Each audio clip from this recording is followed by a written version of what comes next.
세종예술회관 로비의 공기는 날카롭게 버려진 칼날처럼 차가웠다. 오늘은 세계적인 지휘자 한태준이 이끄는 한성 필하모닉의 해외 입단 시험이 있는 날이었다.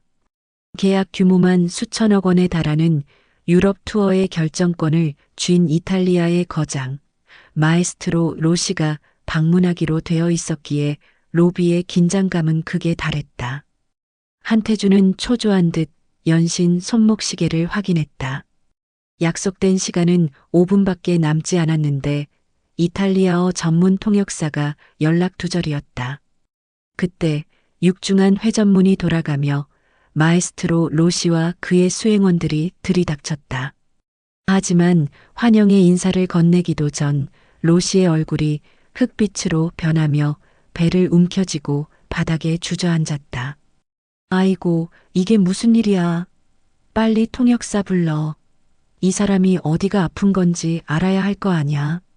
한태준의 불호령에 비서실장은 사색이 되어 고개를 숙였다. 영문 모를 이탈리아어 고함 소리가 로비에 울려 퍼졌고 임원들은 어찌할 바를 몰라 발만 동동 굴렀다. 그때였다. 무거운 악기 케이스를 운반하던 14살 소년 도윤이 발걸음을 멈췄다. 꼬질꼬질한 작업복 차림에 낡은 운동화를 신은 도윤의 눈이 반짝였다. 도윤은 보안 요원의 팔을 뿌리치고 마에스트로 로시에게 다가갔다. 그리고 모두의 귀를 의심케 하는 유창한 이탈리아어를 내뱉기 시작했다. 괜찮으세요? 명치 끝이 타는 것처럼 아프신가요? 어제 드신 해산물이 문제인 것 같아요. 아비규환이던 로비의 순간 정적이 흘렀다. 한태준은 경악한 표정으로 소년을 바라보았다. 시커먼 때가 묻은 손으로 로시의 등을 능숙하게 두드리고 지압하는 소년의 모습은 잊을 적이었다. 도윤은 곧바로 한태준을 향해 소리쳤다. 회장님, 이분 지금 식중독으로 인한 경련이에요. 당장 따뜻한 물이랑 제산제 가져다 주세요. 안 그러면 쇼크 와요. 한태준은 멍하니 있다가 정신을 차리고 비서들에게 지시를 내렸다. 소년의 말대로 응급처치가 이뤄지자 고통에 몸부림치던 로시의 안색이 서서히 돌아왔다. 로시는 숨을 몰아쉬며 도윤의 작은 손을 잡고 고맙다며 미소를 지었다. 상황이 진정되자 한태준의 조카이자 야심가인 서전무가 비릿한 미소를 지으며 다가왔다. 그는 도윤의 행색을 훑어보며 가시돋친 말을 내뱉었다. 숙부님, 어디서 이런 근본 없는 꼬맹이가 들어와서 설칩니까? 운 좋게 말 몇 마디 알아들은 모양인데 이런 거지 같은 녀석은 당장 쫓아내야 합니다. 하지만 한태준은 대답 대신 도윤을 뚫어지게 쳐다보았다. 소년의 맑은 눈망울과 오뚝한 콧날, 그리고 무엇보다 마에스트로를 대하는 그 의연한 태도가 15년 전 불의의 사고로 잃어버린 자신의 수제자이자 아들 같았던 민우를 떠올리게 했기 때문이다. 도윤은 사람들의 시선을 피해 구석에 놓인 자신의 낡은 배낭을 챙겼다. 그 배낭 안에는 칠이 다 벗겨진 메트로놈 하나와 아버지가 남긴 낡은 악보 한 권이 들어 있었다. 도윤은 아직 몰랐다. 자신이 방금 구한 노신사가 단순한 귀빈이 아니듯 자신이 발을 들인 이 로비가 14년간 떠돌았던 고단한 삶의 종착역이자 새로운 서막이 될 것임을. 마에스트로 로시가 안정을 찾고 VIP실로 옮겨지자 로비의 소라는 일단락되는 듯 보였다. 한태준은 비서실장에게 도윤을 귀빈실로 안내하라 지시했지만 그 찰나의 틈을 서전무는 놓치지 않았다. 서전무는 도윤이 지닌 천재성과 숙부의 흔들리는 눈빛에서 자신의 자리를 위협할 불길한 전조를 읽어냈다. 어이 꼬맹이, 잠깐 이쪽으로 좀 오지. 서전무는 인적이 드문 복도로 도윤을 유인했다. 그러고는 갑자기 소리를 지르며 도윤의 낡은 가방을 낚아채 바닥에 내동댕이 쳤다. 이게 뭐야? 내 다이아몬드 넥타이 핀 어디 갔어? 아까 내 놈이 내 곁을 지날 때 사라졌단 말이다. 영문을 모르는 도윤이 뒷걸음질을 쳤지만 서전무의 지시를 받은 경호원들이 순식간에 소년을 에워쌌다. 소란을 듣고 달려온 한태준의 눈앞에는 이미 조작된 현장이 펼쳐져 있었다. 도윤의 찢어진 가방 틈새에서 서전무의 화려한 핀이 굴러떨어진 것이었다. 숙부님 보십시오. 이래서 근본 없는 것들은 드리면 안 된다고 한 겁니다. 사람 목숨 구한 척하면서 뒤로는 도둑질이라니요.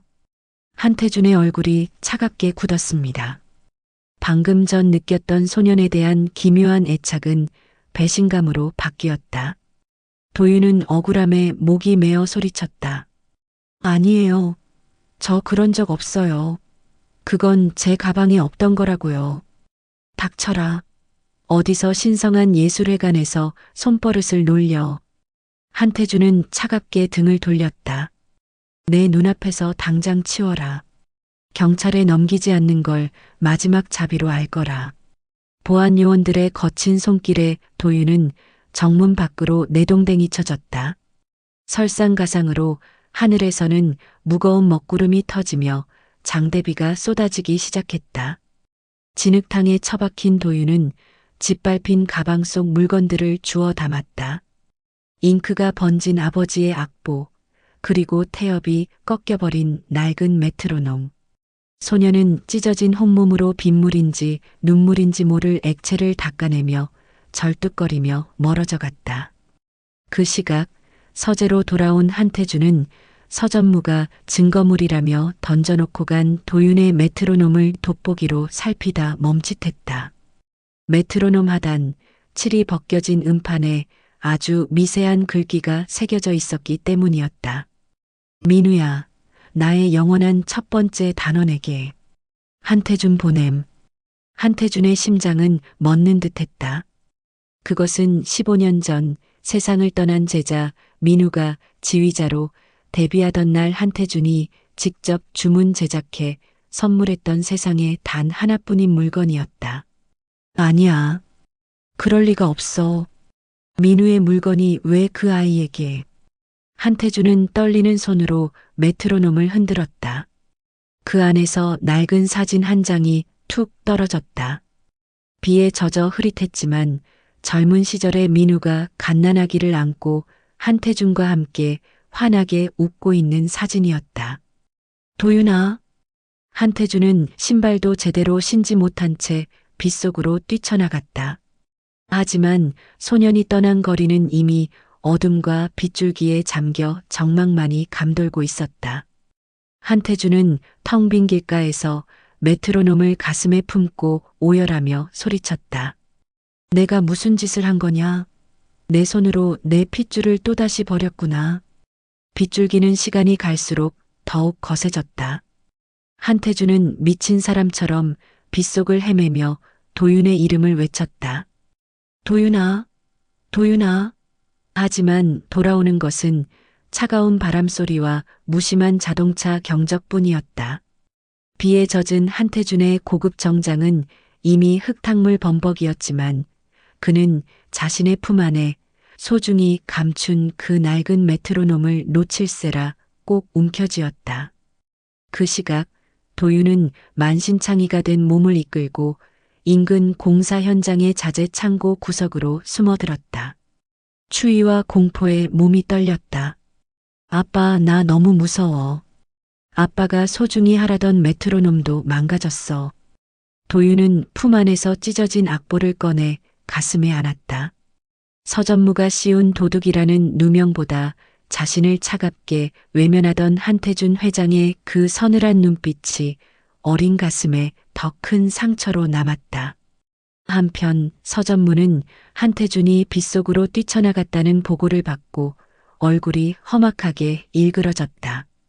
영감이 눈치를 챘어. 박 기사, 당장 애들을 풀어. 그 꼬맹이가 입을 열기 전에 어디론가 치워버려야 해. 사고로 위장해도 좋으니 다시는 내 눈앞에 나타나지 않게 해. 서전무의 지시를 받은 검은 양복의 사내들이 차량 여러 대에 나눠 타고 도심 골목골목을 뒤지기 시작했다.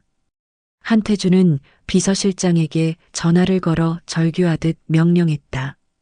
예술회관 주변 모든 CCTV를 다 뒤져.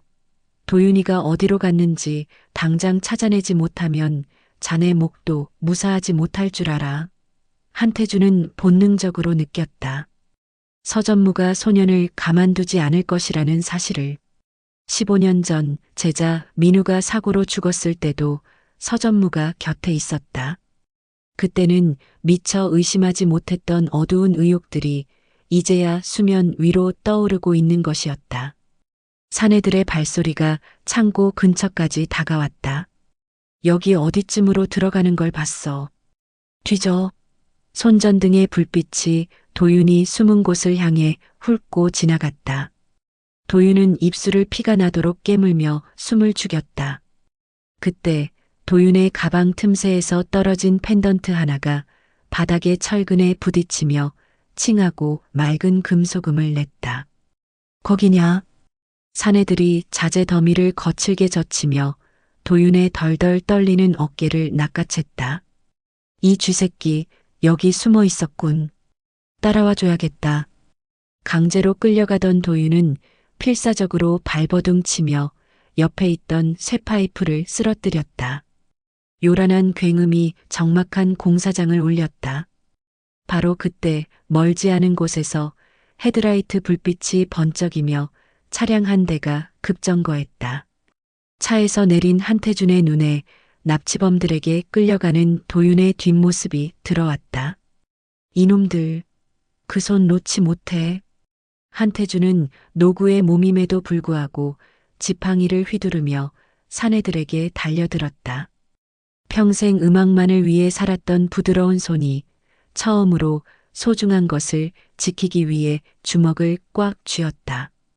어둠과 빗줄기 속에서 15년을 돌아 만난 할아버지와 손자의 처절하고도 뜨거운 재회가 시작되려 하고 있었다. 공사장의 차가운 빗줄기 사이로 한태준의 고함이 터져나왔다. 평생 단상 위에서 우아하게 지휘봉을 휘두르던 손이 이제는 손자를 옥죄는 괴한의 팔을 거칠게 잡아챘다. 당황한 사내들이 한태준을 밀치려 했지만 뒤따라온 경호원들이 순식간에 그들을 제압했다. 도윤아. 한태준은 바닥에 엎어진 도윤을 향해 달려갔다.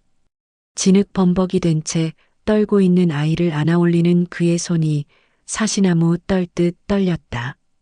도윤은 겁에 질린 눈으로 자신을 품에 안은 노인을 바라보았다. 아까 자신을 도둑으로 몰아 내쫓았던 그 차가운 할아버지가 아니었다.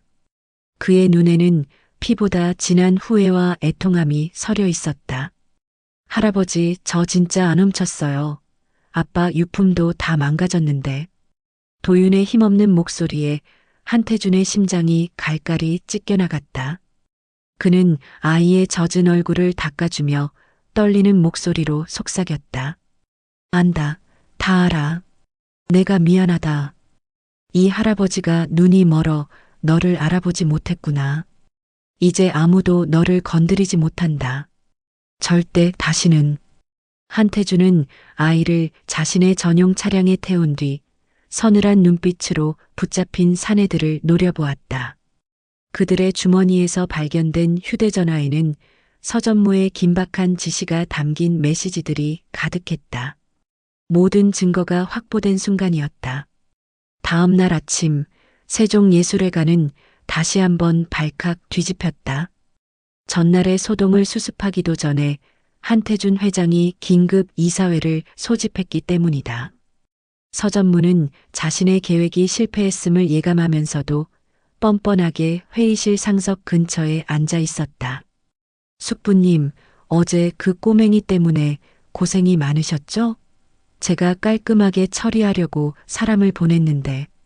서전무가 말을 마치기도 전에 한태준이 테이블 위에 낡은 메트로놈과 어젯밤 확보한 사내들의 휴대전화를 내던졌다. 쾅 하는 소음과 함께 회의실에 정적이 감돌았다. 내 손자를 해코지하려고 사람을 보내? 내 놈이 감히 천륜을 끊으려 들어. 한태준의 호통에 이사들이 술렁이기 시작했다. 서전무는 안색이 창백해졌지만 끝까지 오리발을 내밀었다. 손자라니요? 그건 도둑놈일 뿐입니다. 유전자 검사도 안 거친. 그때 회의실 문이 활짝 열렸다. 깨끗하게 씻고 단정한 옷을 입은 도윤이 한태준의 비서실장과 함께 들어왔다.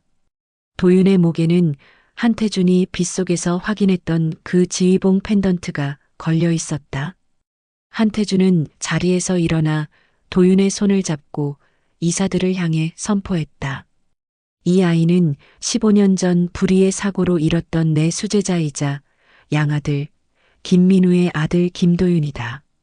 그리고 어젯밤 긴급 유전자 검사를 통해 확인된 대양예술재단의 유일한 적통이자 나의 친손자다. 한태준은 곧이어 서전무의 납치교사와 횡령 증거들을 이사회 앞에 낱낱이 공개했다. 경찰들이 회의실로 들이닥치자 서전무는 비명을 지르며 끌려나갔다. 그가 차지하려던 권력의 상징들이 모래성처럼 허물어지는 순간이었다. 하지만 승리의 기쁨도 잠시, 도윤은 긴장이 풀린 듯 한태준의 품속으로 쓰러졌다. 밤새 빗속을 헤맨 탓에 고열이 시작된 것이었다. 한태준은 쓰러지는 아이를 받쳐 안으며 결연한 표정을 지었다.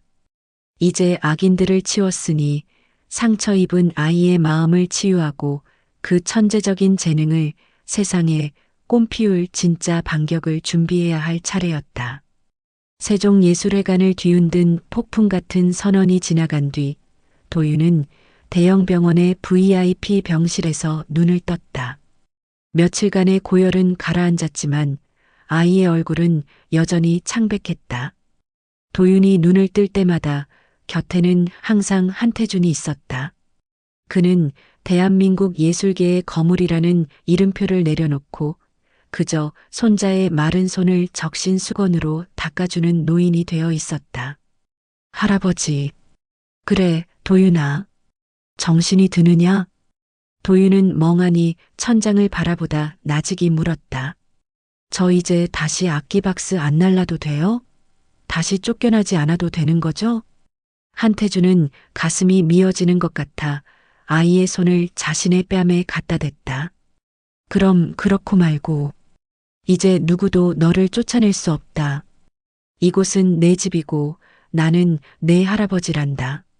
그때 병실 문이 조용히 열리고 마에스트로 로시가 들어왔다. 그는 며칠 전 도윤의 도움으로 식중독의 위기에서 벗어난 뒤 이 아이의 정체에 대해 깊은 관심을 두고 있었다. 로시의 손에는 낡은 바이올린 케이스 하나가 들려 있었다. 이 아이가 바로 그 리틀 마에스트로인가? 로시는 이탈리아어로 친근하게 인사를 건넸다. 도윤은 병상에 앉아 수줍게 웃으며 이탈리아어로 답했다. 기운을 차리셔서 다행이에요, 선생님. 로시의 눈이 번쩍였다. 단순히 말을 알아듣는 수준을 넘어 언어에 담긴 뉘앙스까지 완벽하게 이해하는 소년의 감각이 예사롭지 않았기 때문이다. 로시는 침대 옆 테이블에 바이올린을 올려두고 말했다. 내 아버지가 누구인지 들었다. 그는 내게도 아주 아끼는 제자였지. 그가 남긴 유산이 내 손가락에도 흐르고 있는지 궁금하구나. 짧은 곡이라도 좋으니 하나 들려줄 수 있겠니?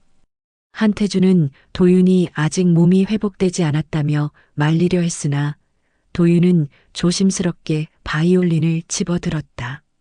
그것은 아버지가 돌아가신 후 한 번도 제대로 잡아보지 못한, 하지만 매일 밤 꿈속에서 켜던 악기였다. 도윤이 화를 올리자 병실 안의 공기가 바뀌었다. 연주된 곡은 파가니니의 카프리스 중 가장 서정적인 대목이었다. 화려한 기교보다는 비바람을 견디며 살아온 소년의 고독과 아버지를 향한 그리움이 선율에 실려 흘러나왔다. 한태준은 눈을 감았다. 아들 민우의 연주가 더 정교했을지 몰라도 이토록 가슴을 후벼 파는 애절함은 오직 도윤만이 낼 수 있는 소리였다. 연주가 끝나자 마에스트로 로시는 한참 동안 박수를 치지 못했다. 그는 한태준을 바라보며 단호하게 말했다. 이 아이를 그냥 두는 건 예술계의 범죄다.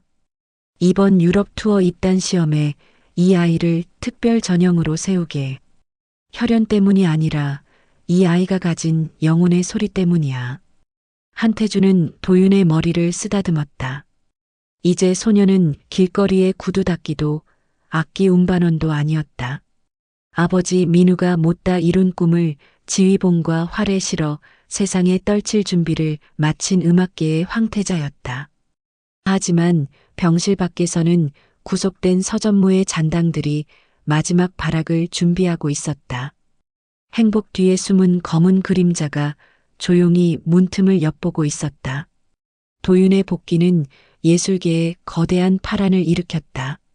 한태준 회장의 친손자라는 신분보다 사람들의 이목을 끈 것은 거장 로시가 직접 특별 전형을 제안했다는 사실이었다. 한성 필하모닉의 연습실은 이제 도윤의 주무대가 되었다. 도윤은 아버지가 남긴 낡은 악보를 분석하며 하루 10시간이 넘는 강행군을 이어갔다. 하지만 모든 이가 도윤을 환영하는 것은 아니었다. 서전무 밑에서 권력을 탐하던 일부 수석 단원들은 낙하산이라며 도윤을 차갑게 외면했다. 그 중에서도 차기 악장 후보로 거론되던 강호진은 도윤의 천재성에 심한 열등감을 느꼈다. 회장 손자면 다야? 음악은 핏줄로 하는 게 아니라 실력으로 하는 거야. 강호진의 노골적인 무시에도 도윤은 묵묵히 활을 그었다. 도윤에게 음악은 권력이 아니라 유일하게 아버지를 만날 수 있는 통로였기 때문이었다. 도윤의 연주는 날이 갈수록 정교해졌고 한태준은 그런 손자를 보며 비로소 죽은 아들에 대한 부채감을 씻어내고 있었다. 입단 시험을 단 사흘 앞둔 밤, 도윤은 텅 빈 연습실에 홀로 남아 마지막 점검을 하고 있었다. 잠시 물을 마시러 나간 사이 어둠 속에서 누군가 연습실 문을 소리 없이 열고 들어왔다. 구속된 서전무의 신복이었던 보안팀장이었다. 그는 서전무로부터 소년의 손가락을 망가뜨려서라도 복귀를 막으라는 은밀한 지령을 받은 상태였다. 연습실로 돌아온 도윤은 위화감을 느꼈다. 의자 위에 놓여있던 바이올린의 위치가 미세하게 뒤틀려 있었기 때문이다. 도윤이 무심코 바이올린을 들어 올리려는 순간 무언가 번뜩이는 것이 시야에 들어왔다. 현을 조절하는 팩 부근에 교묘하게 설치된 날카로운 낚싯줄이었다. 만약 평소처럼 힘껏 악기를 턱에 괴고 연주를 시작했다면 장력이 걸린 줄이 튕겨 나가며 도윤의 손가락 신경을 끊어놓았을 천인공노할 함정이었다. 누구야?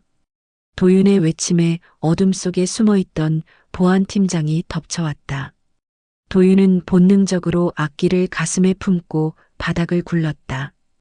육중한 체구의 남자가 도윤의 어깨를 짓눌렀다. 내 놈만 없으면 전무님이 돌아오실 수 있어. 고분고분하게 따라와라. 남자가 도윤을 끌고 가려는 절체절명의 순간 연습실 문이 쾅 소리를 내며 박살났다. 손자의 연습을 지켜보러 온 한태준과 경호원들이었다. 상황을 파악한 한태준의 눈에 불꽃이 튀었다. 내 눈앞에서 내 아이를 또 위협하는 것이냐? 한태준의 서슬 퍼런 불호령과 함께 보안팀장은 현장에서 제압되었다. 도윤은 할아버지의 품에 안겨 가쁜 숨을 몰아쉬었다.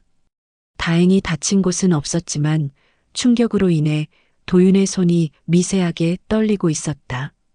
바이올린의 가장 높은 음을 내는 이연이 남자의 발에 밟혀 날카로운 소리를 내며 끊어져 있었다. 할아버지 무서워요. 음악이 왜 이렇게 무서운 거예요? 한태준은 떨고 있는 손자의 등을 단단히 감싸쥐었다. 도윤아, 보거라, 저들이 왜 너를 가만두지 못해 난리겠느냐? 내가 가진 소리가 그만큼 두렵기 때문이다. 끊어진 혀는 다시 이으면 되지만 내 영혼은 누구도 끊을 수 없다. 한태준은 그날 밤 보안팀장을 배후 조종한 서전무의 추가 범죄를 낱낱이 파헤쳐 영구 격리할 것을 선포했다. 그리고 겁에 질린 도윤에게 아버지가 쓰던 황금빛 현을 건넸다. 시련은 독이 아니라 소년을 더 단단하게 만드는 담금질이었다. 이제 이틀 뒤 도윤은 끊어진 현을 다시 잇고 세상에서 가장 아름다운 반격을 시작해야 했다. 입단 시험 당일 세종예술회관 콘서트홀은 팽팽하게 당겨진 활시위 같은 긴장감이 감돌았다. 무대 뒤 대기실에서 도윤은 자신의 손을 물끄러미 내려다보았다. 며칠 전 습격의 기억 때문인지 손끝은 얼음장처럼 차가웠고 미세한 떨림은 멈추지 않았다. 할 수 있겠니? 한태준이 곁으로 다가와 도윤의 어깨를 짚었다. 그 손에는 도윤의 아버지가 생전에 사용하던 황금빛 현으로 교체된 바이올린이 들려 있었다. 도윤은 떨리는 목소리로 답했다. 무서워요, 할아버지.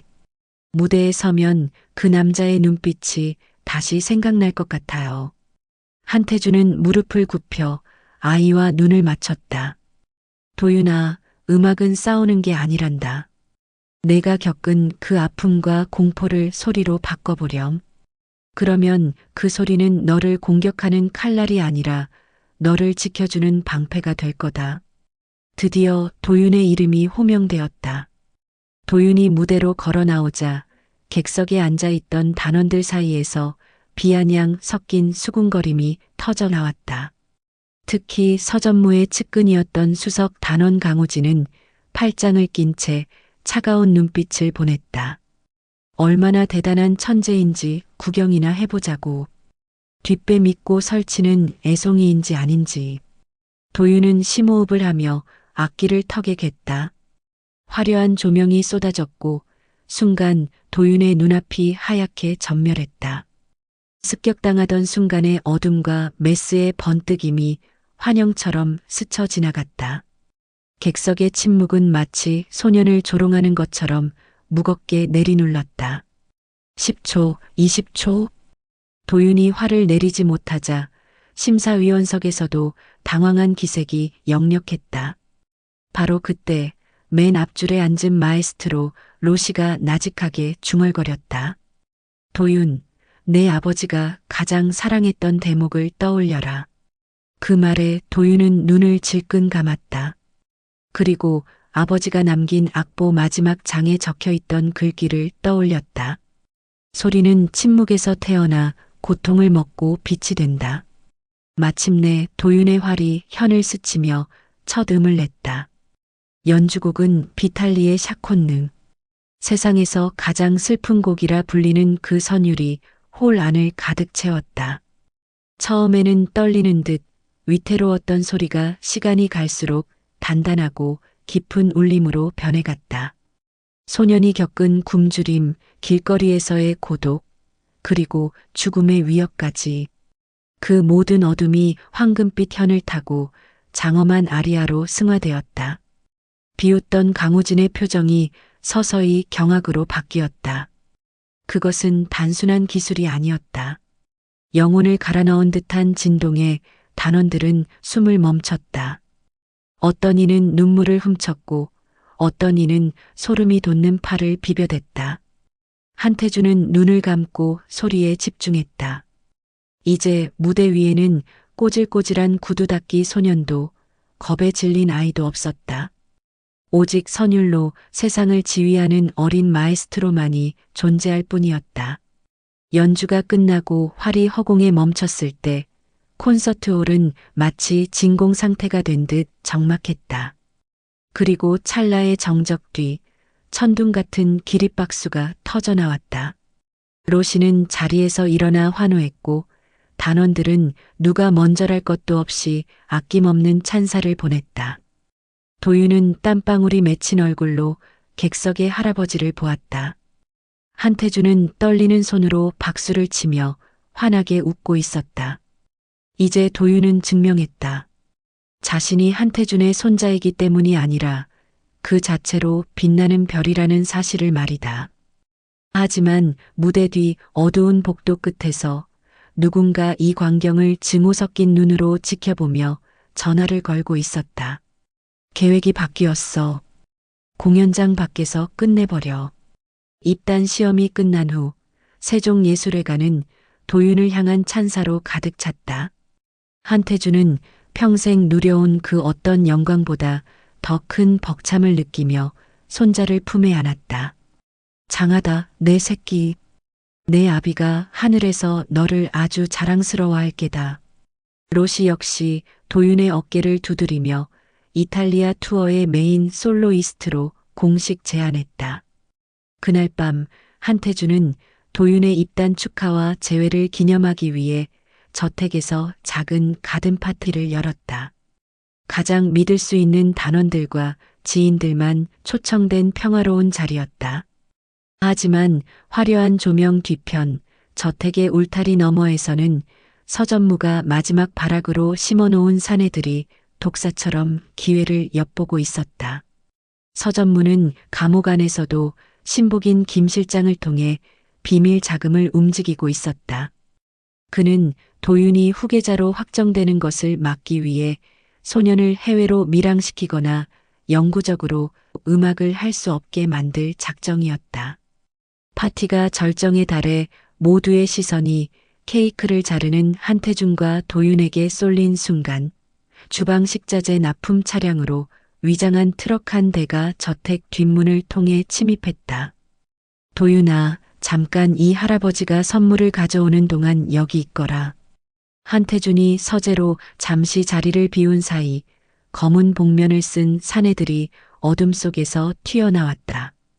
그들은 전기 충격기로 경호원을 순식간에 제압하고 도윤의 입을 막아 트럭으로 끌고 갔다. 도윤은 발버둥 쳤지만 건장한 성인 남성들의 힘을 당해낼 수는 없었다.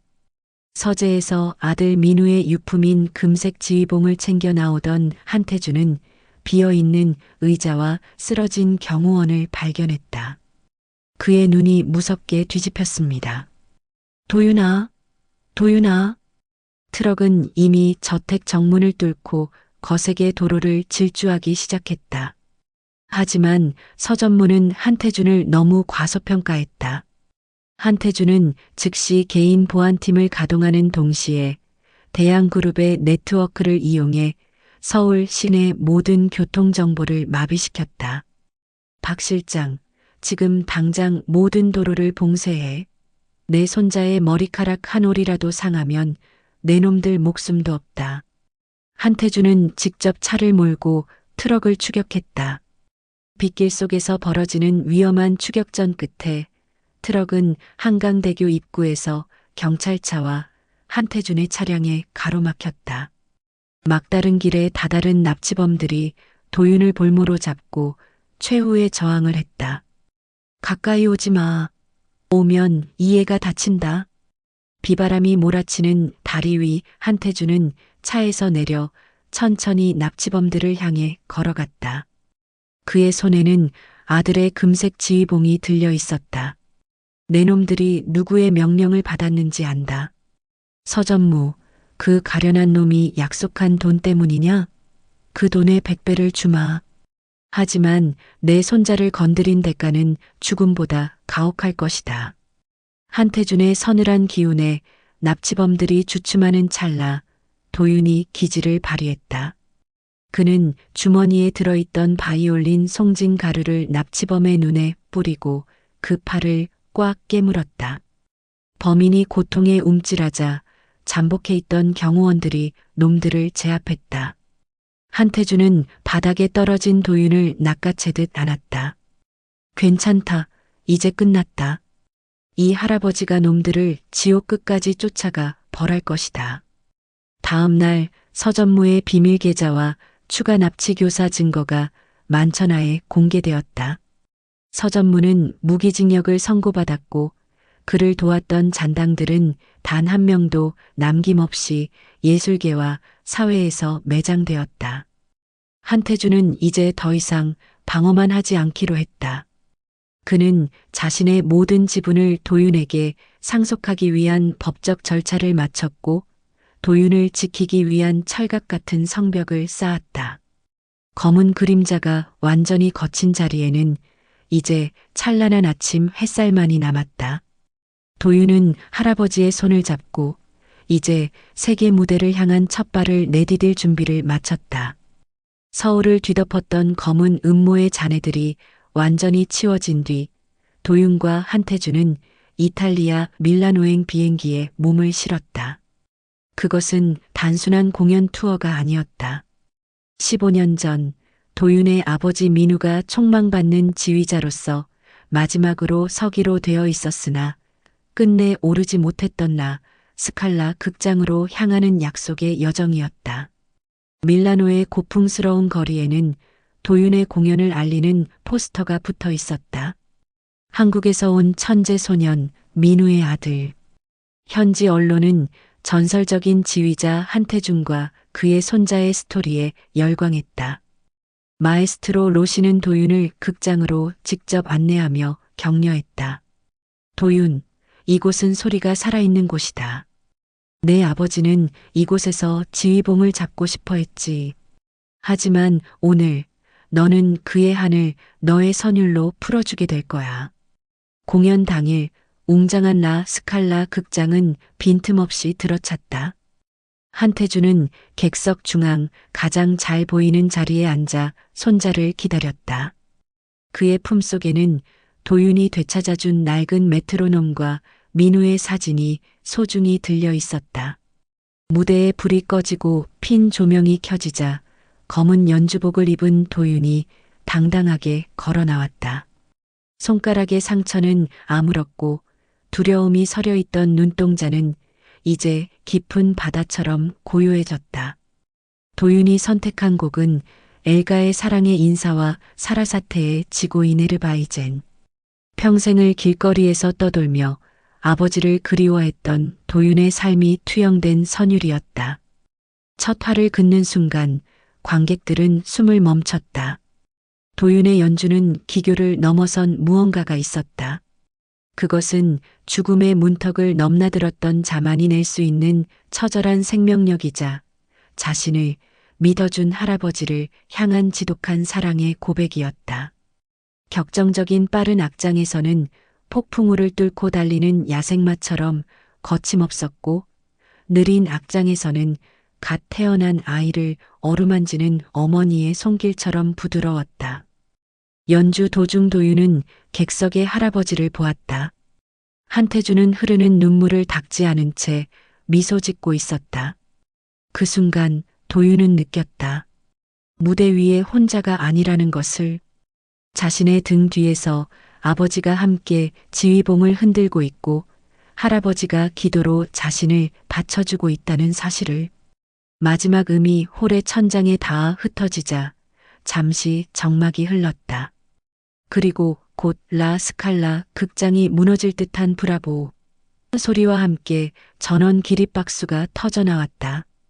까다롭기로 소문난 밀라노의 관객들은 이 동양의 소년에게 아낌없는 찬사를 보냈다. 공연이 끝난 뒤 도윤은 무대 위에서 할아버지를 불렀다. 한태준은 지팡이를 짚고 무대 위로 올라와 손자를 꽉 껴안았다. 도윤아, 내 아버지가 지금 웃고 있구나. 우리가 해냈어. 할아버지, 고마워요. 저를 포기하지 않아주셔서. 두 사람은 관객들을 향해 깊이 허리를 숙여 인사했다. 빗속을 헤매던 어린 구두닦이 소녀는 이제 세계가 주목하는 아티스트로 다시 태어났다. 하지만 이것은 끝이 아닌 새로운 시작이었다. 이제 도윤은 자신처럼 어둠 속에서 고통받는 아이들을 위해 자신의 소리를 나누기로 결심했다. 마지막 챕터를 향해 가는 길목에서 밀라노의 밤하늘은 그 어느 때보다 밝은 별들로 수놓아져 있었다. 밀라노에서의 역사적인 공연을 마치고 귀국한 도윤과 한태준의 삶은 이전과는 확연히 달라져 있었다. 세상은 여전히 도윤의 천재성에 열광했지만 정작 두 사람이 머무는 저택의 아침은 그 어느 때보다 소박하고 평온했다. 한태주는 이제 거대한 재단의 회장직을 전문 경영인에게 맡기고 손자를 위해 앞치마를 두르는 시간이 많아졌다. 손수 정성껏 끓인 곰탕 한 그릇을 앞에 두고 맛있게 밥을 먹는 도윤을 바라보는 것이 그에게는 세상에서 가장 장엄한 오페라보다 귀한 풍경이었다. 도윤아, 천천히 먹거라. 누가 뺏어 먹지 않는다. 할아버지, 이 곰탕은 라 스칼라에서 먹었던 어떤 요리보다 맛있어요. 도윤의 해맑은 웃음에 한태주는 가슴 한구석에 남아있던 마지막 시련의 찌꺼기마저 씻겨 내려가는 것을 느꼈다. 하지만 도윤은 그저 풍요로운 삶에 안주하지 않았다. 그는 자신이 비바람 속에서 겪었던 그 추위와 배고픔을 잊지 않았다. 도윤의 제안으로 한태주는 자신의 사재를 털어 민우와 도윤의 음악학교를 설립했다. 그곳은 악기를 배울 형편이 되지 않는 아이들, 거리에서 방황하는 제2의 도윤이들을 위한 보금자리였다. 도윤은 매주 주말마다 학교를 찾아 아이들에게 바이올린을 가르쳤다. 이 활은 칼이 아니야. 너희의 마음을 세상에 전하는 달이란다. 도윤의 가르침을 받는 아이들의 눈빛은 예전의 도윤처럼 반짝였다. 도윤은 아이들에게 자신의 낡은 구두닦이 통을 보여주며 말했다. 나도 너희처럼 길바닥에서 시작했어. 하지만 할아버지가 나를 믿어주셨고 나는 음악을 믿었지. 너희도 할 수 있어. 시간이 흘러 첫 번째 졸업 공연이 열리던 날, 도윤과 한태주는 추모공원을 찾았다. 아들 민우의 비석 앞에는 이제 도윤이라 스칼라에서 사용했던 황금빛 현과 아이들이 쓴 감사 편지가 가득했다. 한태주는 비석을 어루만지며 나직이 속삭였다. 정우야, 아니 민우야. 애비가 이제야 마음 편히 웃는다. 내 아들이 세상을 치유하는 큰 사람이 되었구나. 도윤은 할아버지의 손을 꼭 잡았다. 천조원의 계약보다 귀한 것은 곁에 있는 가족의 온기라는 것을 이제 소녀는 너무나 잘 알고 있었다. 비바람을 견뎌낸 나무가 더 깊은 향기를 내뿜듯 두 사람의 삶은 시련을 거쳐 비로소 완벽한 화음을 이루었다. 저물어가는 노을 아래 할아버지와 손자가 나란히 걷는 뒷모습 위로 아름다운 바이올린 선율이 겹쳐 들리는 듯했다. 절체절명의 위기에서 피어난 기적, 빗속에서 시작된 아리아는 이제 모든 이의 가슴을 울리는 영원한 희망의 교향곡이 되어 울려 퍼졌다.